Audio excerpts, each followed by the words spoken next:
दोस्तों, गणना पत्रक वैसे भरना तो कठिन लग रहा है, लेकिन आइए मैं आपको सरल तरीके से बताता हूँ कि हमको कैसे भरना है। तो इसके लिए सबसे पहले हमारे पास जो गणना पत्रक है उस गणना पत्रक को स्कैन करेंगे। स्कैन करने के लिए मेरे पास यहाँ है स्कैनर, मैं इसको स्कैन कर ले रहा हूँ। स्कैन करने के बाद यहाँ पर उसका आ गया, डिटेल आ गया। डिटेल आने के बाद स्कैन करने के बाद अब यहाँ पर उनका नाम आ जाता है। तो जैसे मैं आपको दिखाता हूँ, यहाँ पर नाम आ गया है, ये उनका नाम आ गया यहाँ पर।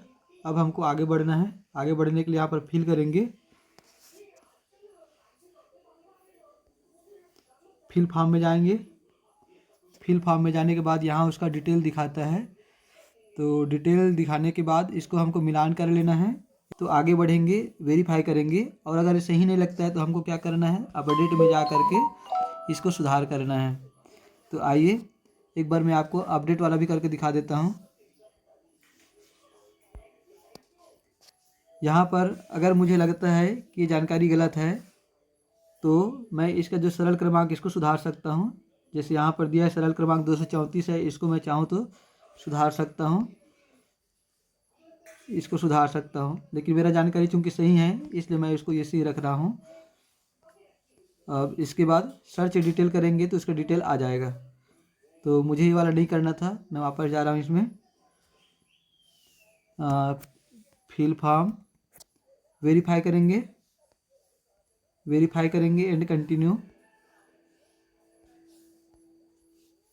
वेरीफाई एंड कंटिन्यू करने के बाद जैसे इसको खोलते हैं तो यहाँ कुछ जानकारी पहले से भरा हुआ दिखा रहा है। अब हमको यहाँ पर उसका डिटेल भरना है। डेट ऑफ बर्थ है, आधार नंबर है, यहाँ इनका आधार नंबर भरना है, यहाँ इनका हमको भरना है मोबाइल नंबर भरना है। फिर उसके पिताजी का एपिक नंबर भरना है यदि उपलब्ध हो तो। यहाँ पर हमको भरना है उसके पिताजी का नाम भरना है। यहाँ उसके मम्मी माता जी का एपिक नंबर भरना है यदि उपलब्ध हो तो। और यहाँ पर उसके माँ का नाम भरना है। और फिर यहाँ उसके जीवन संगनी का एपिक नंबर भरना है यदि उपलब्ध हो तो। और यहाँ उसके जीवन संगनी का नाम भरना है। तो आइए इसको पहले भर लेता हूँ, उसके बाद आगे बढ़ते हैं। तो दोस्तों, इतना जानकारी भरने के बाद अब हम लोग नीचे देखेंगे। नीचे यहाँ पर डिटेल बताया जा रहा है कि डिटेल्स ऑफ द, यहाँ पर आप पढ़ सकते हैं, details of the relative whose name is given in the previous column in the last SIR। उसके परिचित का नाम हमको डालना है, रिश्तेदार का नाम डालना है। जैसे यहाँ पर दिया है श्याम लाल दिया हुआ है, उसका एपिक नंबर नीचे दिया है, इसको ब्लर कर दिया मैंने।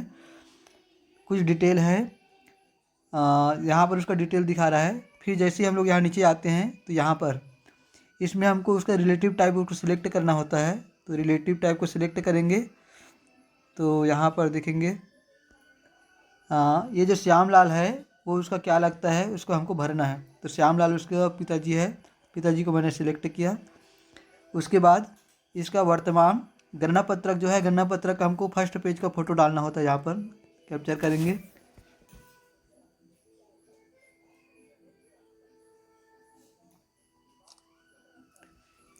अभी ऐप्स में थोड़ा सा प्रॉब्लम है, ऊपर जो राइट क्लिक करने का जो ऑप्शन है वो जल्दी से नहीं होता, इसको अपने हिसाब से क्रॉप कर सकते हैं थोड़ा सा, और राइट को क्लिक कर दिए। उसके बाद सेकंड पेज को करना है। तो सेकंड पेज क्योंकि सबका कॉमन है इसलिए मैं चाह रहा हूँ कि 2003 में जो मतदाता सूची है उसका मैं फ़ोटो खींच करके डाल रहा हूँ ताकि उसका एक प्रूफ और अच्छे से बन जाए।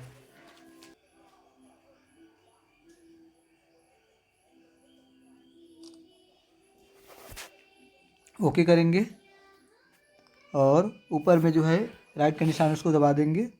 फिर नीचे अभी जो ऐप में है जो सबसे ज़्यादा दिक्कत करता है फ़ोटो लेने का, और हमने पासपोर्ट फ़ोटो लेकर के रखा है, उस फ़ोटो को लेते समय थोड़ा सा दिक्कत होता है। ये वाला जो दिखाता है ये तब अच्छा काम करता है जब व्यक्ति सामने उपस्थित हो, लेकिन क्योंकि ग्रामीण एरिया में कोई व्यक्ति उतना देर तक हमारे पास नहीं रह सकता कि हम उसका फॉर्म भरते रहे और 1-1.5 घंटा तक खड़े रहे, तो इसमें थोड़ा दिक्कत होता है। फेस को हमको स्कैन करना होता है और जैसे ही ये कैप्चर आएगा, कैप्चर आने के बाद ही आपको कैप्चर को क्लिक करना है, थोड़ा टाइम लगता है। तो ये हो गया हमारा। इसके बाद नीचे सबमिट आ रहा है, सबमिट को जैसे ही क्लिक करेंगे इसका फॉर्म जो है फिलअप हो जाएगा। आप यहाँ पर देख सकते हैं, यहाँ पर आप देख सकते हैं फॉर्म सबमिटेड सक्सेसफुली। तो इस प्रकार हमने इस मतदाता का जो है गणना पत्रक ऑनलाइन भर चुके हैं।